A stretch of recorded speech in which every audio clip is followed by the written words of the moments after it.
જે મારા મેલડીના બૈના એની માથે દુઃખ બહુ પડ્યા છે, એનો પાર નથી. ગમે એટલા દુઃખ પડે પણ તારું એકેય રૂવાડું ફરકે નહીં. હું તને હવાયો કરું તો હું મેલડી મારા હીરિયા. મારી હું હોશિયાળો નકામો. મારા હીરિયા, તને મનની માલિપા ઓરતા આવ્યા છે ને. હવે મારા મહેનત કરવાના કમાવાના દી નથી. તને મનની માલિપા ઓરતા થાય છે ને.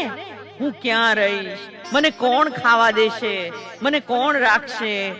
મારા હીરિયા, હું તને મેલડી કહું છું. સાંભળ, સામું તળાવ દેખાય છે, એમાં સાજ બહુ ઉગ્યું છે. દીકરા, ઈ તળાવમાંથી સાજની 2 કોળી વાઢી લે. પછી તળાવની પાળ માથે બેઠો બેઠો એક કંડિયો બનાવ. પછી તું ભાર